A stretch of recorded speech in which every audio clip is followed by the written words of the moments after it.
Hi friends, I've got a new layout for you today. It is July and that means we have a new challenge over on Scrap the Boys challenge, and this month it is all about incorporating numbers into our layout. So I've got these 3 cute little photos of my son, their little series of pics starting with the one on the left, and I thought this would work quite nicely for a countdown title. So I've decided to start with a circular element which I'm going to repeat across my page, and I'm just using a small jar and I'm drawing around it 3 times with a black fine tip pen. In retrospect, a waterproof pen or permanent fine tip pen would have been better. This one is not permanent, and you'll see in a little bit why I mention it. So if you're going to be doing mixed media over it, rather use a permanent pen that's not going to bleed. So as you can see, I'm just doing 3 groupings of circles with 3 layers in each of them, and that's going to be the basis of my background. Now, here's the point where I need to tell you that I'm not just using regular cardstock in the background. I am using Vicky Bouton's Foundations paper or cardstock. You can use any mixed media cardstock. Alternatively, you can use plain white cardstock with clear gesso painted over the top, just so that it's prepped and ready for adding your mixed media on top. I tend to use Vicky Bouton's Foundations paper mostly because I have a stash of it and I love using it, and it works really, really well for mixed media. Now, I've grabbed one of Vicky Bouton's stencils. I'm not sure which collection it's from, but I'm going to check, and I'll leave all the details of the products I've used in the description box below. And you can see there where I've used the texture paste over those circles, how the pen has bled. So definitely try this with a permanent pen instead. Now, I used some Ranger texture paste, white texture paste, through the stencil, and once it was dry, I've just grabbed 3 colours of my Distress Mini Cube ink pads, and I'm just kind of swiping them over that texture paste. Now, the fact that the pens have bled really doesn't matter, because I'm coming in with my black Soot Distress ink pad and just kind of going over those marks and hiding them. And so there's always a way to kind of fix a mess, as I'm doing right here, because I dropped my ink pad on the page, and I end up quite liking the smudgy effect, and I do come in later with my wet paintbrush just to add a few more smudges to that ink. So now I'm just having a little play with my photos just to see kind of where I like them, and I want to add a little bit more mixed media. So I've just got a bit of black acrylic paint and I'm diluting it with water. So just keep dipping my paintbrush into water and adding a little bit more each time, just until I'm happy with the consistency. And don't forget to remove your photos and then splatter away. I just want a bit of a fine mist around each of those colour circles, and just for a little bit of extra interest in the background. Now, I opted for the hexagon stencil just to kind of echo the whole football theme, because these are photos of my son going to football, and on a football the ball is made up of lots of little hexagons. Anyway, now I am just going to back each of these photos. I've got a 6x6 paper pad from Bella Boulevard, the Bella Besties, and I just love all the different colours that are included and the lovely texture that these pages have, or visual texture. There isn't anything textural that you can feel. But I've opted for the 3 colours that I've used in the ink in the background, so blue, red and yellow. And I've cut my photos out around the shape of my son, and I am just backing those photos with this pattern paper. And then I've gone for an additional colour, a green, and I'm going to be using these Ellie Studio capital letter stamps. They're the large Jane alphabet stamps, and I love these.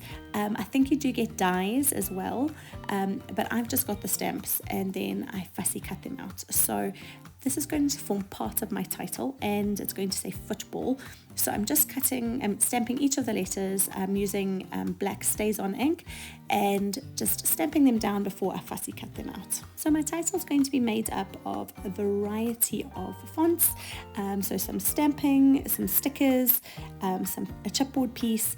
So a bit of a mix. I love using different fonts to create a title, and the main number element on my page is going to be in the title. I'm going to have a bit of a countdown, starting with that first photo and then working to the last photo, which is him running off to his first football lesson. So here I am coming in just with my wet paintbrush, just kind of smudging that ink just to kind of give a little bit of a messy look. And I really do just like that soft grey smudgy look, along with the kind of slightly messy mixed media that I've got going on there. This is where the foundations paper comes in really handy, because it allows me to add water and work with those colours. If it was just regular cardstock, the card would just absorb the water straight away and I wouldn't be able to mix those inks and kind of make that watercolour effect. Now I'm going to be adding some number thickers. My title is going to be 321. And initially I think it's going to be 321. It's time for football fun, but I do change it as we go along. But I'm going to just start with these number thickers. I love these thickers. I'm not sure which ones they are actually. All my packaging for my thickers has gotten muddled up because I tend to open multiple packets at once and then just shove them back into the bags.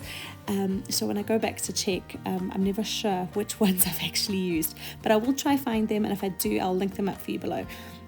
So I've got the 321, but I do change the placement so that it's on a straight line. I prefer how that looks. So I'm just using my square ruler, just lined up with the edge of my page, and just trying to evenly space those numbers just so that it's visually pleasing and doesn't kind of jolt your eye when you look at it. I find if those numbers are evenly spaced, it's just easy to look at. So I'm just using these thin double-sided foam adhesive strips just to raise up each of my pictures, just to add a little bit of extra dimension. And I want that first photo to be the highest one, with them moving slightly down to the right, to kind of give a sense of movement, like the photo was taken on our doorstep, with them standing with his back against the front door, and then he did this little wiggly dance and then ran off. So I kind of want to get that feeling of movement from how I position the photos. Now I've got my fussy cut stamped letters, and I have kind of placed them where I want, and I start off with these Bella Boulevard alphas, and I'm just sticking them down just to see if I like it, and I love these alpha stickers, but I'm just, at this point, I'm not 100% sure about the title, so I do come back to it. But now I'm just trying to find the perfect position for the word fun. So obviously I wanted the last word in my title to rhyme with one, and I want to use the same alphas that I used for the numbers, but I've got that big black smudge of ink just under those letters, and it's kind of detracting from the word fun. So I've got this lovely big football from Bella Boulevard football or soccer ephemera pack, and that's perfect for behind that word. And I've also swapped out the time for the word hello. This is a big chipboard piece. I think it's from Bella Boulevard's You Are My Sunshine collection, from the chipboard sheet, and I love that addition of red and kind of sitting on top of the numbers as well, and that extra font that's been added in. I love the kind of scripty font, and it just adds a little bit of variety. So I'm using those same double-sided foam strips just to raise up each of those letters from the word football. These are from scrapbook.com, and I absolutely love them. I use them so much. So I've linked those for you below as well, if you want to get some. They are my favorite for backing skinny bits of cut files. That's when I discovered them. Perfect for a multitude of uses. So each of these letters have the foam strips behind them, and then I also add the letters to the back of the word hello, just to raise that up too. Now once that's done, I'm going to have a little look through the ephemera pack from Bella Boulevard and just pull out a few different football pieces that kind of match the colours of the page. So I love these bright yellow football boots, and I think that's perfect just above the football. I kind of feel like it looks like my son is running towards that big football ephemera piece. And yeah, I thought those football boots tie in really nicely above that yellow mixed media, and then this little football tag tucks in perfectly next to the F. So there's also this football jersey, which I'm just tucking in there behind the photo, and just a few other little bits and bobs that kind of add a tone on tone effect. So if you don't know, tone on tone is when you add embellishments that are in the same color as the background. So you can see there I'm using ephemera pieces that match the mixed media in the background, and I really do love using this technique, especially when I use lots of color. It helps add extra interest without the page being too busy. In my opinion anyway. I'm just going to trim down this layout a little bit because I've decided I want it to have a bit of the border. So based on where everything is centered on the page, I want a centimetre off each side. However, the detail of my page is more focused towards the bottom of the page, so I end up cutting 2 centimetres off the top and then a centimetre off the left side and the right side, but nothing off the bottom. And I'm just gutting this sheet of pattern paper. This is a 12 by 12 sheet of Bella Bestie's pattern paper from Bella Boulevard, and I'm just going to keep that centerpiece because I'll use it for something else, mounting photos or cutting out a cut file or something, but there's no need to waste. So I'm just dotting some double-sided adhesive tape around the edge so that my page can stick down perfectly in the middle. I really want to add a little detail of something to the top left-hand corner. So I've got this little gold tab, so I'm going to just stick that to the top there, and I feel like that's kind of creating a bit of a diagonal from the top left down to the bottom right. I've got this little wooden circle button which is from Coca Vanilla Studios. I can't remember which collection. I think it's one of their most recent collections, but I can't remember what it's called.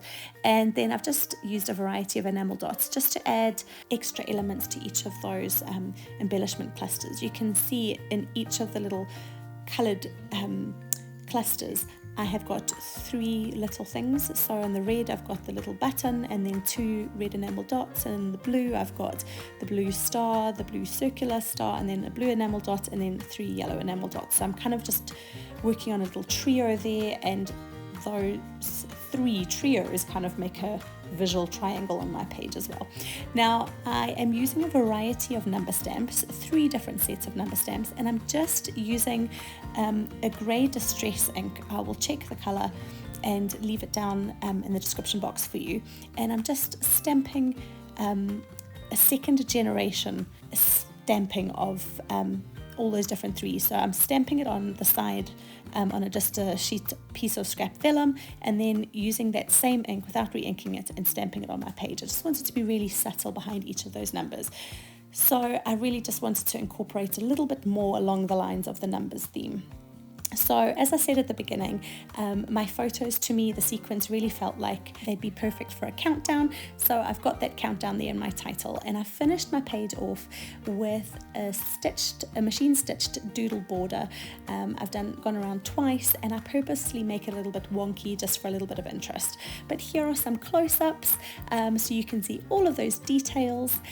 Please do join us this month for this lovely numbers challenge over on Scrap the Boys Challenge. I'll leave all the links below. You can join us on Facebook, Instagram, or read the blog, where you'll find lots of inspiration by the Scrap the Boys Challenge design team. Thank you so much for joining me today. I really do appreciate it. If you enjoyed this video, I'd be so grateful if you gave me a thumbs up. And if you don't already subscribe, please do consider subscribing to my channel. Thanks so much for watching, and I'll see you next time. Bye!